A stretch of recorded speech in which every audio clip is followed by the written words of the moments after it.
So देखो, in yesterday's lecture we already discussed about AC generation, how AC is generated, then how waveform is developed, how AC waveform is developed, what is in by waveform, what is time period, what is frequency, that all part is covered in previous lecture. Okay, तर waveform electricity कशी तयार होते, AC waveform कशी generate होते ते बघितलं. त्याच्या अगोदर थोडं बेसिक इंट्रोडक्शन घेतलं, नेटवर्क म्हणजे काय, त्याच्या डेफिनेशन वगैरे ते बघितलं. आजच्या एपिसोडमध्ये आपण phasor representation of an alternating quantity बघणार आहेत. येतं लक्षात?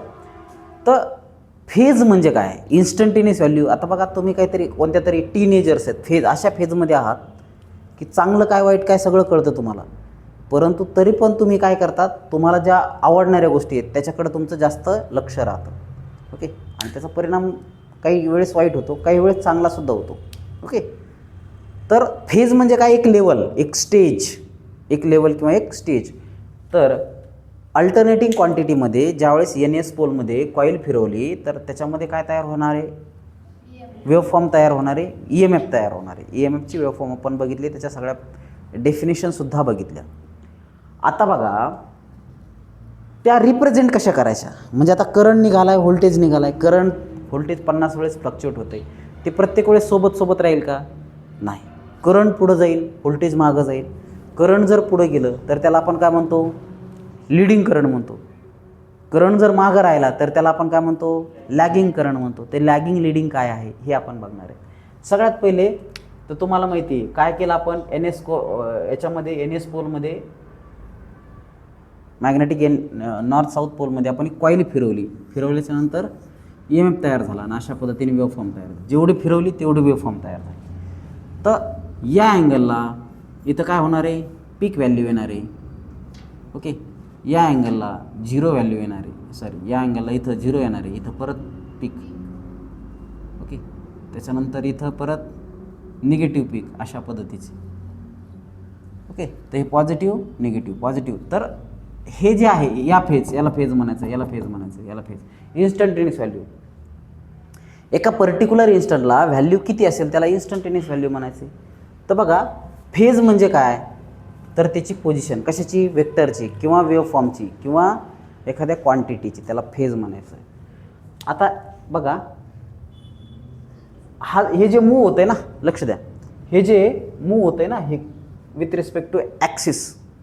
NS पोलमध्ये जी कॉईल मूव होती ना विथ रिस्पेक्ट टू एक्सिस, तो उसकी वजह से क्या हो रहा है, वेवफॉर्म डेवलप हो रही है, वेवफॉर्म डेवलप हो रही है.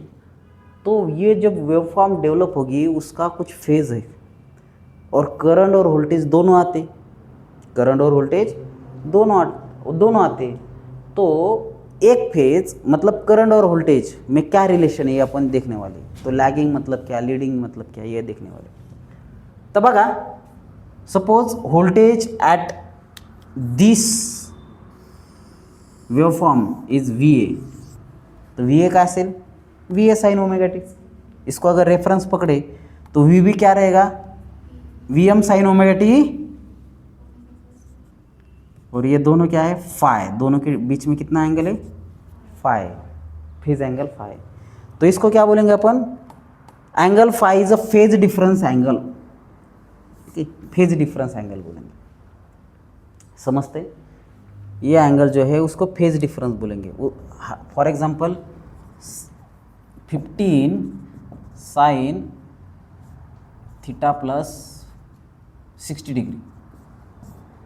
तो ये थीटा क्या है, नॉर्मल एंगल है, और ये क्या है, लीडिंग कर रहा है. लीडिंग के लिए अपन क्या लेते हैं, प्लस लेते हैं. और 25 sine theta minus 30 degree suppose. तो ये क्या है, लैगिंग. ये लैगिंग है, ये लीडिंग है. ओके, तो लैगिंग मतलब क्या, एक फेज दूसरे फेज से लीड कर रहा है. लीड कर रहा मतलब आगे है. आपने देखा होगा ना कि अभी विधानसभा का रिजल्ट आया, एक ने 50,000 की लीड की, मतलब 50,000 वोट से वो आगे, समझ में आया. और दूसरा 50,000 से लैग कर रहा है, मतलब 50,000 पीछे. समझ में आ रहा है? लैगिंग लीडिंग, लीडिंग मतलब आगे और लैगिंग मतलब पीछे। तो वेवफॉर्म में ये देखो, ये ग्राफिकल रिप्रेजेंटेशन में ये क्या है? लीडर है, लीड कर रहा है। तो ये क्या कर रहा है? लैग कर रहा है, पीछे है। वीबी, ये डॉटेड लाइन वीबी है, तो ये क्या है? पीछे है। सो ये लीडिंग है तो दूसरा लैगिंग है। लैगिंग लीडिंग समझ में आया? लैगिंग मतलब बिहाइंड और लीडिंग मतलब इन फ्रंट। समझ में आया? इतना सिंपल कंसेप्ट। तो ये लैगिंग लीडिंग। ओके, तो क्या होता है, अपन जब लोड लगाते हैं एसी वेवफॉर्म को तो करंट और वोल्टेज के कुछ रिलेशन आते हैं। ओके, करंट और वोल्टेज के कुछ रिलेशन आते हैं। करंट और वोल्टेज इन फेज में रहता है रेजिस्टिव लोड के लिए। कौन से लोड के लिए? रेजिस्टिव लोड के लिए V and I in phase, एक ही फेज में। That mean there is no phase difference between them for resistive load. अगर इंडक्टिव लोड है तो ये करंट है, सपोज ये V is equal to Vm sine omega t, और ये I is equal to Im sine omega t for resistive load. So for resistive load, for inductive load, if this is V is equals to Vm sin omega t, then इधर dot dot dot dot करता हूँ, तो ये क्या रहेगा? I is equals to Im sine omega t minus phi. कितने angle से lag कर रहा है ये? फाइ एंगल से। Okay, I is equals to Im sine omega t minus phi, तो पीछे है मतलब माइनस है। तो इसका वेक्टर रिप्रेजेंटेशन कैसे करेंगे? ये करंट है, ये वोल्टेज है, they are in phase to each other. Then for inductive load, इसका रिलेशन कैसे? ये वोल्टेज है तो करंट क्या कर रहा है? लैग कर रहा है, तो at an angle of phi. ये इसका वोल्टेज और करंट का रिलेशन, वेक्टर रिप्रेजेंटेशन बोलते हैं इसको। क्या बोलते? Vector representation. तो करंट कैसा है? लैग कर रहा है। So in inductive load current is lag behind voltage. Current is lag behind voltage. ये कंसेप्ट समझ में आया? अब देखो, फॉर कैपेसिटिव लोड,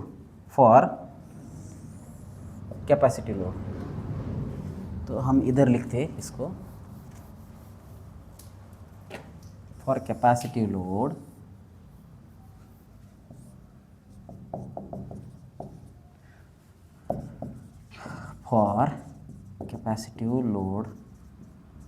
मतलब लोड कैपेसिटिव। तो ये अगर वोल्टेज का रिलेशन है, ओके, तो करंट कैसे आएगा?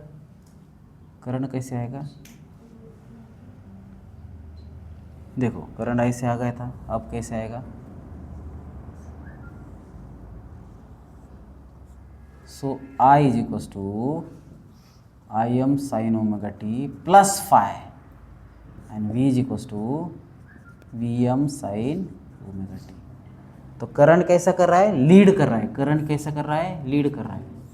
तो करंट लीडर है, करंट लीड कर रहा है। ओके, वोल्टेज अगर V is equal to Vm sine omega t है तो करंट उससे आगे है with an at an angle of phi से आगे। ये फेज डिफरेंस एंगल है, फाइ से आगे। सो इधर क्या लिखेंगे? Current is leading in front of voltage. Current voltage से आगे है, इन फ्रंट है। समझ में आया कंसेप्ट? फिर से एक बार बता रहा हूँ, अगर रेजिस्टिव लोड है तो current and voltage they are in phase to each other. मतलब ईएमएफ जनरेट होगा और उसको लोड अपन रेजिस्टिव दे रहे तो वोल्टेज और करंट साथ साथ जाएंगे, करंट और वोल्टेज दोनों निकले साथ में, करंट और वोल्टेज साथ में, they are in phase to each other, suppose current को अपन इसको अपन क्या बोलेंगे? हस्बैंड बोलेंगे। ओके, और वोल्टेज को अपन क्या बोलेंगे? वाइफ बोलेंगे, याद रखने के लिए। तो दोनों साथ जा रहे, दोनों क्या कर रहे, साथ जा रहे। रेजिस्टिव लोड मतलब झगड़े कर रहे हो, लेकिन साथ जा रहे, साथ ही जा रहे, और they are in phase to each other, मतलब अपन क्या बोलेंगे, उनका तालमेल है, they are in phase to each other. अभी इंडक्टिव लोड है, अभी इंडक्टिव लोड है, तो हस्बैंड क्या कर रहा है, पीछे रह रहा है। हस्बैंड क्या कर रहा है, पीछे रहा है। हस्बैंड और बीवी उसको खींच रही है। चल, ओके, याद रखने के लिए ट्रिक है ये। तो अगर इंडक्टिव लोड है, इंडक्टिव लोड मतलब चेंज इन करंट वाला लोड, चेंज इन करंट है तो हस्बैंड पीछे रहता है, उसको आदत नहीं है चेंज इन करंट की, लेकिन वाइफ को आदत रहती है तो उसको खींच रहे हो, लेकिन वो पीछे रह रहा है, तो ये इंडक्टिव लोड है। अभी कैपेसिटिव लोड है, तीसरा लोड कौन सा है, कैपेसिटिव लोड है। तो इसमें हस्बैंड आगे निकल रहा है और वाइफ उसके पीछे पीछे आ रही है। उसमें हस्बैंड आगे निकल रहा है और वाइफ उसके पीछे पीछे आ रही है। Okay, so current is lead in front of voltage, current is lag behind the voltage, and current is in phase with voltage. ये समझ में आया।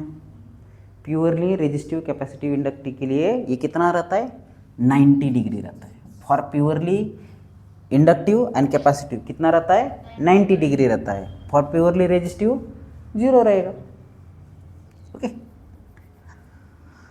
सो ये लैगिंग लीडिंग समझ में आया। अभी अपने को देखना है उसका रेक्टेंगुलर एंड पोलर फॉर्म का रिप्रेजेंटेशन। ओके, तो देखो रेक्टेंगुलर रिप्रेजेंटेशन, रेक्टेंगुलर रिप्रेजेंटेशन क्या रहता है, रेक्टेंगुलर फॉर्म करना है। ओके, सपोज ये कॉइल घूम रही है, कॉइल घूम रही है, तो ये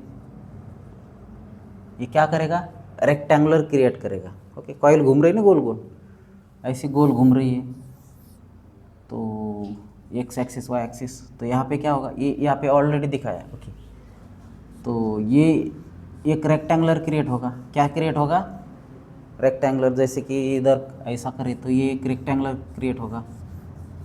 तो इसका रिप्रेजेंटेशन कैसा है, ये एक्स एक्सिस को है, ये वाई एक्सिस को है, तो ये वी ऑफ टी क्या रहेगा, एक्स प्लस जे वाई रहेगा, एक्स प्लस जे वाई। एक्स मतलब रियल टर्म है, एक्स मतलब रियल टर्म है, और वाई मतलब क्या, इमेजिनरी टर्म है, रिएक्टिव टर्म बोलेंगे उसको, रिएक्टिव टर्म और इमेजिनरी बोलेंगे। तो ऐसे रिप्रेजेंटेशन को अपन क्या बोलते हैं, रेक्टेंगुलर रिप्रेजेंटेशन, रेक्टेंगुलर फॉर्म बोलते हैं। तुम्हारे कैल्सी में रहता है ना रेक्टेंगुलर फॉर्म, वैसा। अभी नेक्स्ट है polar form, polar form with respect to angle. तो एंगल और ये इतना कंसिडर अगर करें तो इसको क्या बोलते हैं, पोलर फॉर्म। ओके, सिर्फ इतना कंसिडर करें, खत्म। तो ये क्या है, मैग्नीट्यूड, और ये एंगल। सो इसको कैसे लिखें, V is equals to R at an angle of theta, theta और फाई बोलेंगे। चलो, तो इसको क्या बोलेंगे, पोलर फॉर्म। अब रेक्टेंगुलर फॉर्म के फार्मूले क्या है, एक्स इज इक्वल्स टू क्या रहे, एक्स इज इक्वल्स टू जड़, सॉरी वी बोलेंगे, वी इधर जो टर्म है वो V cos of phi plus j time V sine of phi.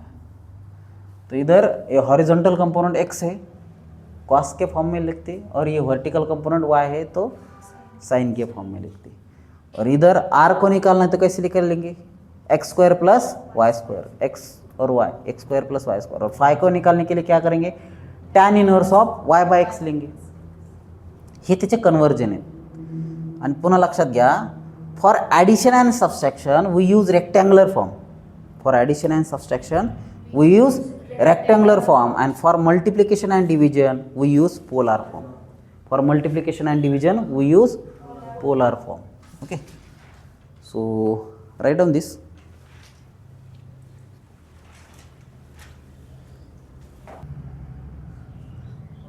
So देखो अभी अपने को क्या करना है, कन्वर्जन।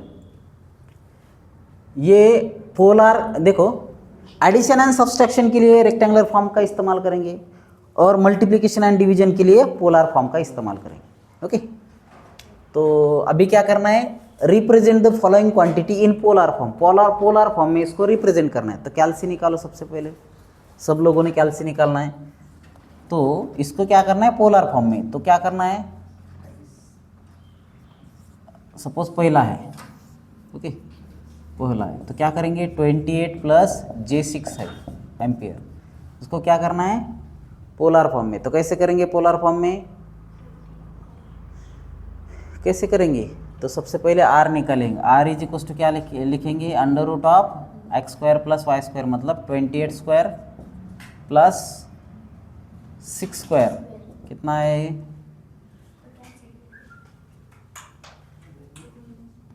और 5 is equal to tan inverse of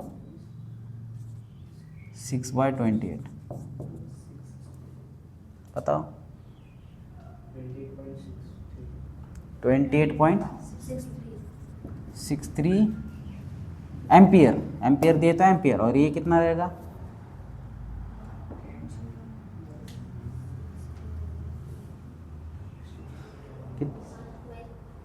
तो 12.09। तो इसको क्या करेंगे 28.63 एट एन एंगल ऑफ 12.09, इधर प्लस है तो इधर एंगल भी प्लस रहेगा, ओके। तो ये आया इसका आंसर। कैल्सी से डायरेक्ट भी कर सकते तुम, लेकिन कैल्सी से अगर डायरेक्ट करें तो आपको मार्क्स नहीं मिलेंगे, यहाँ पे आपको स्टेप से जाना पड़ेगा। आगे आपको डायरेक्ट कैल्सी से करना है, लेकिन यहाँ पे आपको स्टेप से जाना पड़ेगा, समझ में आया। So R is equal to 28 square plus 8 square is equal to, इसको सिंप्लीफाई करें तो ये आएगा और ये एंगल इतना आएगा, तो ऐसे लिखना है, समझ में आया। और एक देखते हैं अभी, ये प्लस का होगा माइनस का एक देखेंगे, 8 माइनस J4 एम्पियर, ये भी एम्पियर ही है, तो क्या आएगा ये R इज इक्व टू कितना है रे 8 square under root of 8 square plus minus 4 square, कितना आएगा ये,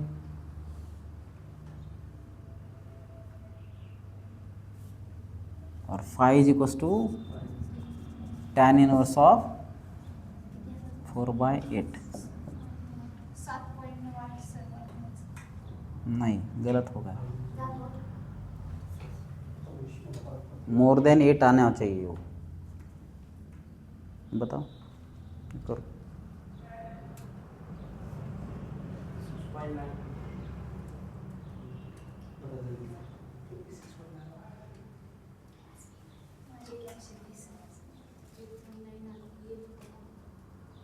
तो इसका सिंप्लीफिकेशन मैं इधर करता 64 प्लस 16 8.944 करेक्ट, 8.944, और ये कितना आएगा 26.56, तो 8.944 एट एन एंगल ऑफ 26.56। इधर अगर माइनस है तो इधर माइनस लेना है, और ये क्या है लैगिंग है, और ये क्या है लीडिंग है, समझ में आया, कर सकते हैं इस टाइप के। चलो दोनों अब भी क्या अब भी करो,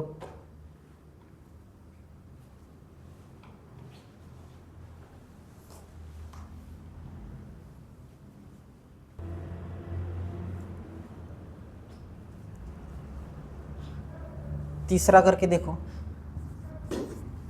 16 प्लस J18, तो इसका क्या करना है R is equal to under root of 16 square plus 8 square is equal to कितना आता है 24.08, और 5 is equal to tan inverse of 8/16, तो ये आएगा 20, हाँ 18, ठीक है। So 24.08 at an angle of 26.56, so ये आया तुम्हारा आंसर। और ये बराबर है नीचे का, वही है ना 26.56, ये और आखिरी है वो भी कर लो,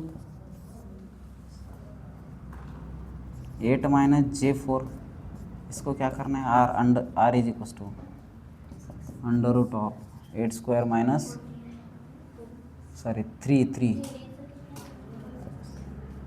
three square minus 4 square minus 3 square plus minus 4 square, 18 आहे, 18 नहीं नहीं, हाँ अच्छा ये गलत हो गया, तो ये कितना है, ओके ये करेक्ट है, 48.36, ये गलत हो गया था अपने से, ओके कोई गल नहीं। तो इसको सिंप्लीफाई करो, कितना है, 5 आएगा, और 5 is equals to tan inverse of 4/3 करो,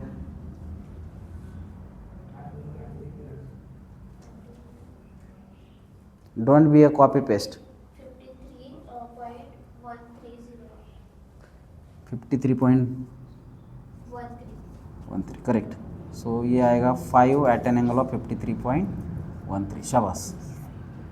और इसका यूनिट लिखना है, इसका यूनिट क्या है, एम्पियर है, इसका यूनिट क्या है, ओहम है, इसका यूनिट क्या है, वोल्ट है, और इसका एम्पियर।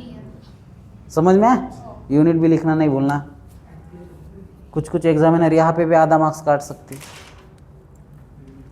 असेसमेंट में। तो ये समझ में आया, पोलर टू रेक्टेंगुलर। अभी तुम्हारे कैल्सी में तुम डायरेक्ट सॉल्व कर सकते, इसको कैसे करना है, इसको कैसे सॉल्व करना है, इधर पोलर ऑफ 28,6 लिखे तो कितना आता देखो, तो वही आंसर आया, इसका भी वही चाहेगा, उसका भी वही चाहेगा, ओके। लेकिन ये मेथड इस्तेमाल करो, आपको फुल मार्क्स मिलेंगे, वो इस्तेमाल करे तो भी मार्क्स मिल सकते हैं, डिपेंड ऑन एग्जामिनर, ओके। लेकिन ये ऑथेंटिक मेथड है, समझ में आया? चलो अभी अपने को क्या करना है, express in rectangular form, polar to rectangular, समझ में आया? ओके, कॉपी पेस्ट करो लगे, ठीक है, हो गया। अभी रेक्टेंगुलर टू पोलर फॉर्म में करना है, अभी क्या करना है, रेक्टेंगुलर टू पोलर फॉर्म में करना है। तो कैसे करेंगे देखो,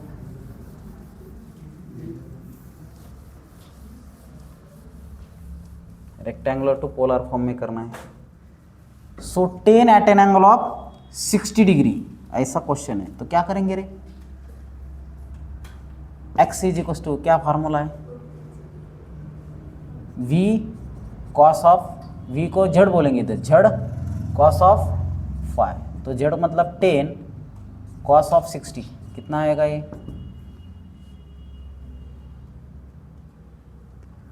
और y इज इक्वल टू जड़ साइन ऑफ 5 मतलब 10 साइन ऑफ 60, कितना x 5 आलं आणि y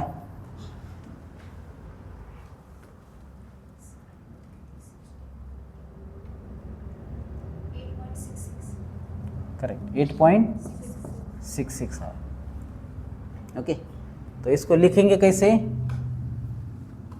8, अभी ये 60 प्लस है तो 8 प्लस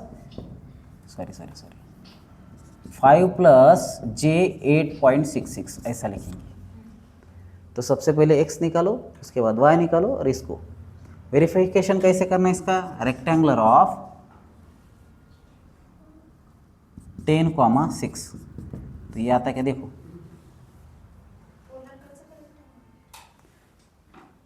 तो अपने को करना तो पोल, ये देखो अपन क्या कर रहे, हाँ कॅल्सी मध्ये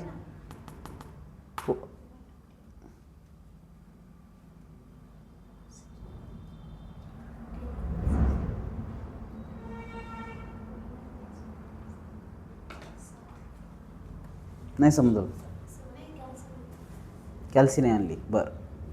तर एक्सची किंमत टाका, वायची किंमत टाका, नंतर त्याला ॲड करा दुसरी टर्म जे मध्ये। आता समजा जर समजा इथं मायनस असतं, तिथं मायनस घ्यावं लागलं असतं, ठीक आहे, आलं का, किती आलं,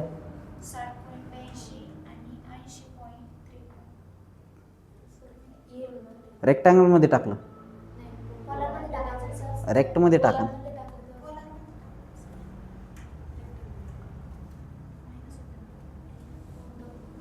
रेक्टमध्ये टाका 10,60.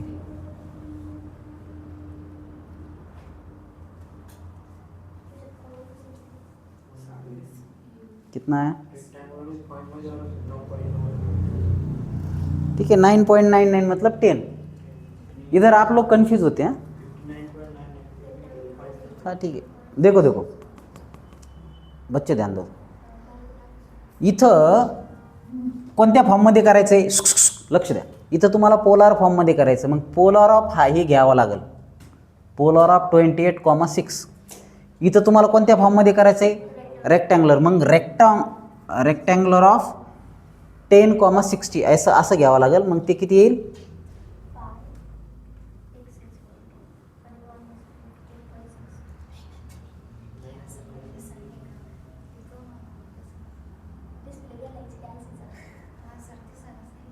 एक मिनट बताओ.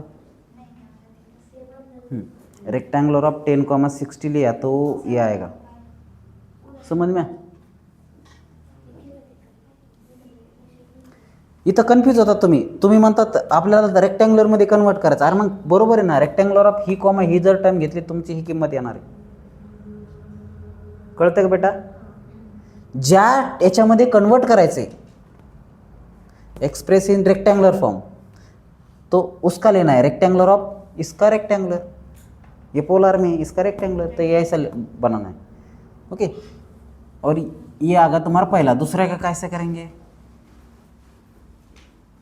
दूसरा है सपोज, तो क्या है 25 एट एन एंगल ऑफ -45. तो 25 कितना आएगा? इसका क्या करना है? x is equals to z cos of five और y is equals to z sine of five. तो x कितना है रे? 25 कॉस ऑफ -45 और ये इधर माइनस प्लस का छोड़ दो, 45 करो से. और इधर भी 25 साइन ऑफ 45. तो ये कितना आएगा? सेम आएगा दोनों भी 17.67. दोनों भी सेम आएगा क्योंकि एंगल कॉस और साइन 45 के लिए सेम रहते हैं. ओके. तो इसको लिखना कैसे? 17.67 माइनस क्यों? क्योंकि इधर माइनस है. -7 जे टाइम 17.67 ऐसे लिखना है. ऐसे इसको लिखना है, ऐसे इसको लिखना है. तो बाकी दो कर सकते तुम. इसका भी देखो लगेज करेंगे. तीसरा है, क्या है तीसरा? क्या था रे? 5 प्लस बता. तीसरा क्यों पुस्तक था, मिटा दिया मैंने.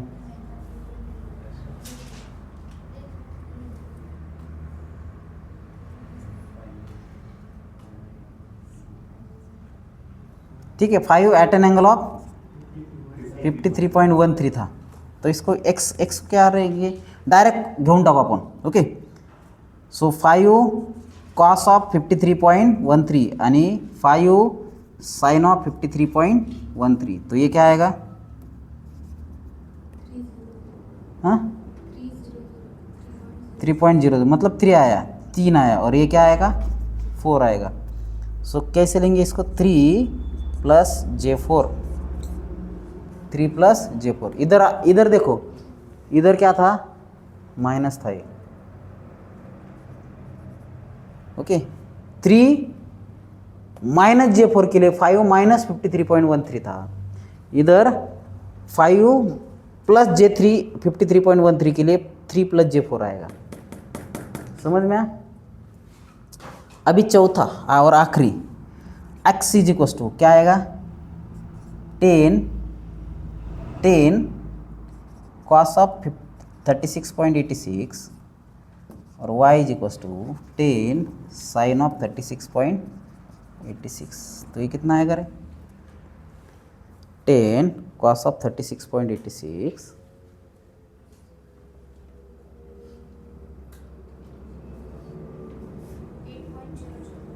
8.00 मतलब 8 आया. और ये कितना आएगा 6 आएगा शायद 5.99 या 5.99 मतलब 6 आया। तो इसको क्या लिखेंगे 8 प्लस J6, ये अगर प्लस है तो इधर प्लस 8 प्लस J6। तो ये समझ में आया ना। तो पोलर टू रेक्टेंगुलर ये कन्वर्जन 4 है, sorry rectangular to polar form का ये कन्वर्जन है, और ये पोलर टू रेक्टेंगुलर ये 4 है। ओके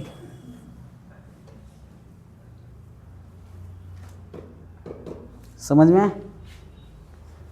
तो इसको लिख डालो 2 मिनट में।